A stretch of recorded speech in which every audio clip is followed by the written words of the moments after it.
সেটা হচ্ছে ভাজা গরম মশলা। হালকা করে ভেজে এটাকে গুঁড়িয়ে 1 মাস 2 মাস 3 মাস 4 মাস 5 মাস 6 মাসের জন্য স্টোর করে রেখে দেবো। আপনাকে গুঁড়ো করতে হবে না। ফার্স্টে আমি কিছু তেজপাতা নিয়ে নিলাম।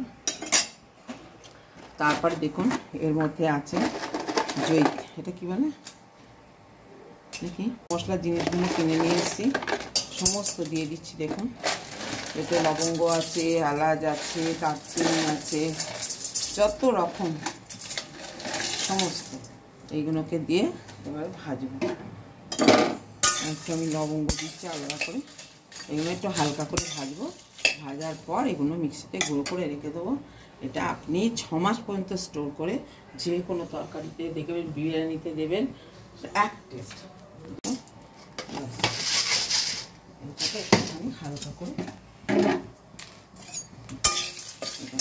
করে জাস্ট ভাজা, খুব বেশি ভাজবেন না, তাহলে পোড়া টাইপের হয়ে যাবে।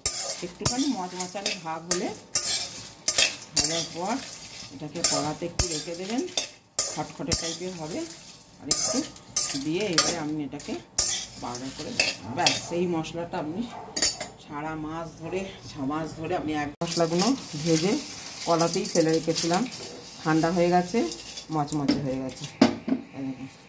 এরকম দেখে বুঝতে পারবেন মচমচে হয়ে গেছে।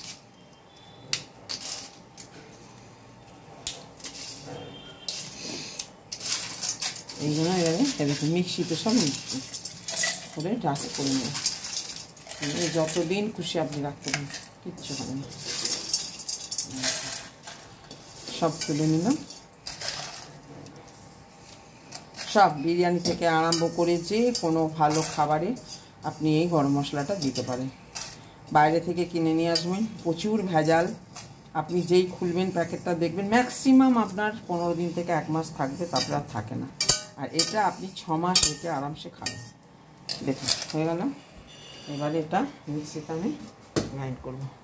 ভাজলাম, প্রথমে হালকা করে ভাজলাম, ভেজে সব কিছু দিয়ে দিয়েছি, দিয়ে এবারে চাপা দিলাম। এতটাই হালকা করে একটু ভাজলে মচমচে হয়ে যায়, কিছুই করতে হয় না। ব্যাস এবারে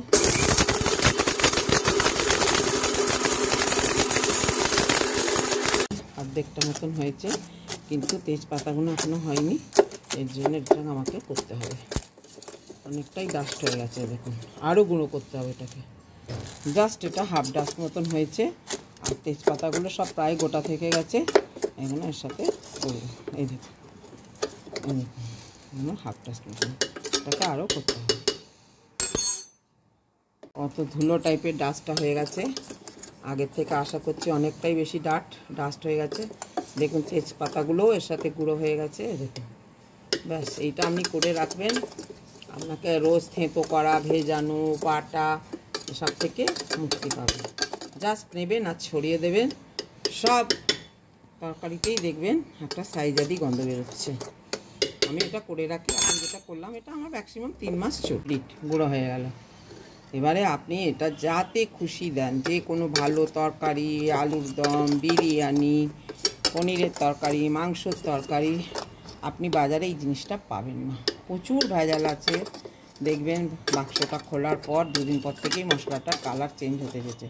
এটা যে কালারে করলাম সেই কালার আফটার 6 মান্থ আপনি পাবেন, এবং এর টেস্ট আরও বাড়তে থাকবে। আমি আপনাকে ঢেলে দেখাচ্ছি, দেখুন কত সুন্দর মিহি পরিষ্কার কালারটা। দেখুন কালারটা দেখলে ছবি তুলবে, ভিডিও দেখাবো। অল ভেজিটেবল ছবিটা তুলবে।